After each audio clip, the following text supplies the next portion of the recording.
the chase and the hunt, and I set the pace when I'm running. I always take what I want and I always give it 100. Don't need a bank, no I'm funded. Play the game like it's nothing. I'm always thankful for something. Don't take for granted, stay humble. Now wake up, it's time to look at the enemy. Look in the mirror if he is no friend to me. It's not. Don't forget to subscribe and push the notification bell for you not to miss our upcoming updates.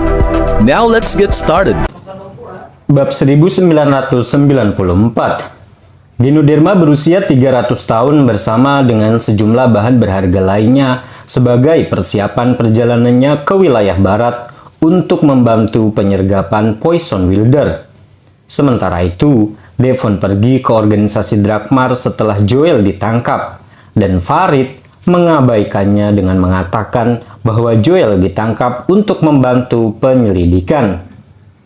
Devon merasa frustasi tetapi tidak berdaya karena organisasi Drakmar didukung oleh pemerintah dan memiliki kekuatan di luar jangkauan keluarga manapun. Karena organisasi Drakmar hanya membutuhkan Joel untuk tujuan penyelidikan, mereka hanya akan menahan paling lama beberapa hari. Keluarga Hilton tidak mungkin menantang organisasi Drakmar karena masalah sepele seperti itu. Pada akhirnya, Devon hanya bisa menelan harga dirinya dan pergi. 2 hari kemudian, Iwan pergi ke organisasi Drakmar cabang wilayah selatan untuk bertemu dengan Farid seperti yang dijanjikan. Ada 5 pria lain yang menunggu di dalam selain Farid. Bawahan Iwan, Anto, dan Harun keduanya pun hadir. Di antara kelompok itu ada seorang lelaki tua berusia 60-an bersama dengan 2 lelaki paruh baya. Izinkan saya memperkenalkan Anda kepada penjaga naga platinum tingkat 5 di sini. Di wilayah selatan ada Scott Tahir, di sebelahnya ada Chad, Umair, dan Jerry Hasto. Mereka adalah penjaga naga emas tingkat pertama. Lanjut Farid untuk memperkenalkan Iwan kepada ketiganya sambil tersenyum. Halo semuanya, Iwan menyapa mereka dengan ramah. Scott mengangguk sebagai jawaban. Chad dan Jerry juga tidak merespon dengan antusias, dan ketiganya seperti mengabaikan Iwan setelah itu. Sebagai penjaga naga platinum tingkat kelima, Scott adalah seniman bela diri di tahap awal yang muna, sementara Chad dan Jerry berada di tahap semi yang muna. Jerry sedikit lebih kuat daripada Chad dan semakin dekat untuk mencapai tahap yang muna.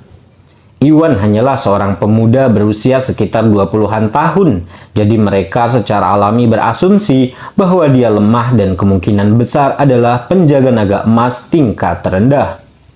Itu akan membuat statusnya jauh lebih rendah dibandingkan dengan mereka bertiga.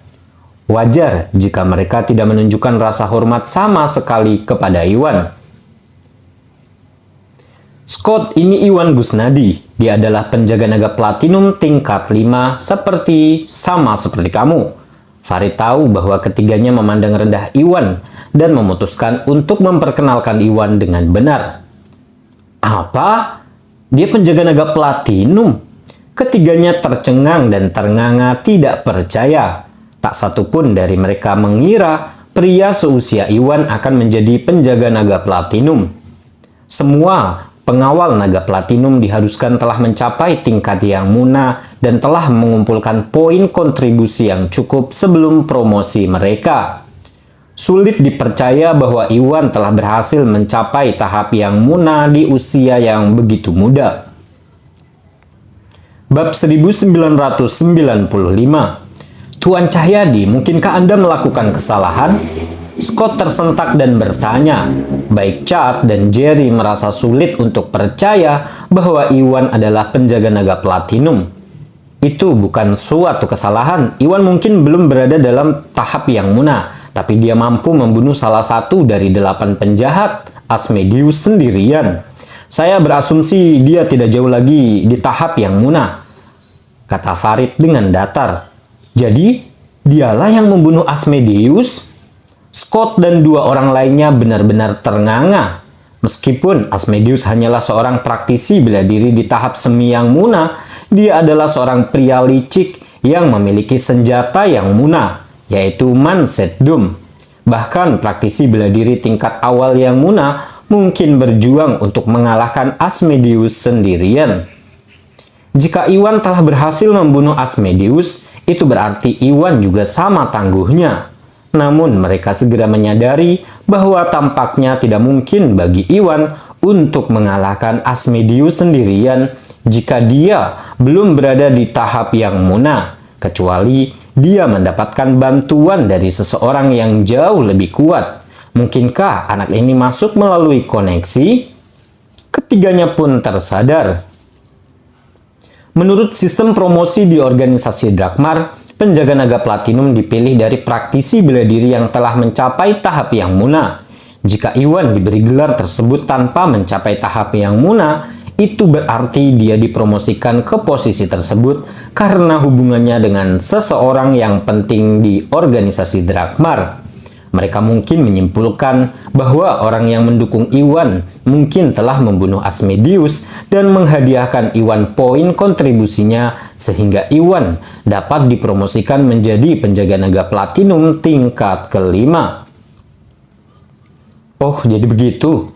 Mereka semua berasumsi bahwa Iwan tidak memenangkan gelarnya dengan kekuatan sebenarnya dan langsung memandang rendah Iwan. Tetap saja, bagaimanapun Iwan berhasil naik ke pangkatnya tidak menjadi masalah bagi mereka, jadi mereka tidak terlalu memikirkannya. Baiklah, aku akan menugaskan kalian semua untuk tugas masing-masing. 2 hari yang lalu, organisasi Drakmar di wilayah barat telah meminta bantuan kita untuk merencanakan serangan terhadap Poison Wielder. Aku akan mengirimkan kalian berenam. Farid langsung melanjutkan dan mulai memberi pengarahan kepada mereka tentang rencana tersebut. Itu bagus. Scott, Chad, dan Jerry merasa termotivasi. Mereka semua telah mendengar bahwa organisasi Drakmar di wilayah barat membutuhkan bantuan dalam serangan mereka terhadap Poison Wielder. Tetapi tidak satupun dari mereka mengharapkan diri mereka untuk diikut-sertakan dalam misi tersebut. Meskipun Poison Wielder sangatlah kuat dan misinya memiliki resiko, mereka akan memperoleh poin kontribusi dalam jumlah besar dan juga menghilangkan ancaman terhadap publik jika berhasil. Ini adalah kesempatan sempurna bagi mereka untuk menunjukkan nilai mereka, dan semua orang bersemangat untuk dipercaya mengemban misi tersebut. Bab 1996. Karena kalian berenam akan membantu organisasi Drakmar di wilayah barat, kalian memerlukan seorang pemimpin. Dengan ini, saya akan menunjuk Iwan untuk menjadi pemimpin. Dan kalian semua harus memperhatikan perintahnya, kata Farid. Apa? Kamu menamai dia pemimpinnya? Itu tidak mungkin. Scott dan 2 orang lainnya tercengang dan kecewa. Mereka berasumsi bahwa Iwan adalah orang tak berdaya dan naik pangkat saat ini melalui hubungannya dengan seseorang yang penting. Untuk menghormati Farid, mereka bertiga boleh saja membiarkan Iwan bergabung dengan mereka dan mendapatkan beberapa poin kontribusi dari misi tersebut. Namun Farid mengejutkan mereka dengan menunjuk Iwan sebagai pemimpin.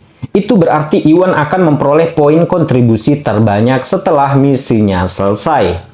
Tak satu pun dari mereka dapat menerimanya, mengetahui bahwa kerja keras mereka dalam mempertaruhkan hidup mereka untuk membunuh Poison Wielder pada akhirnya akan dihargai oleh Iwan. Tuan Cahyadi, saya pikir Anda ceroboh menyebut Tuan Gusnadi sebagai pemimpinnya. Dalam hal pengalaman, Scott telah berada di organisasi Drakmar selama bertahun-tahun, dan dia juga seorang praktisi bela diri di tahap yang muna, yang membuatnya jauh lebih kuat daripada Tuan Gusnadi. Menurutku, Scott lebih cocok sebagai pemimpin. Chad dan Jerry berseru ketika mereka mencoba mencalonkan Scott untuk menjadi pemimpinnya. Mereka berdua tahu bahwa Scott adalah penjaga naga berpengalaman yang dicintai banyak orang. Dengan Scott sebagai pemimpin, dia akan membagi poin kontribusi secara merata di antara tim. Jadi itu jauh lebih ideal dibandingkan dengan sebagian besar poin dikreditkan ke Iwan. Tuan Cahyadi, apa yang dikatakan Chad dan Jerry masuk akal. Sebagai salah satu orang dalam daftar kriminal, Poison Wilder adalah lawan yang tangguh. Tuan Gusnadi masih terlalu muda, jadi mudah baginya untuk bertindak impulsif. Itu mungkin tidak pantas untuk dilakukan. Anda menunjuk dia sebagai pemimpin. Saya mohon agar Anda mempertimbangkannya kembali, kata Scott.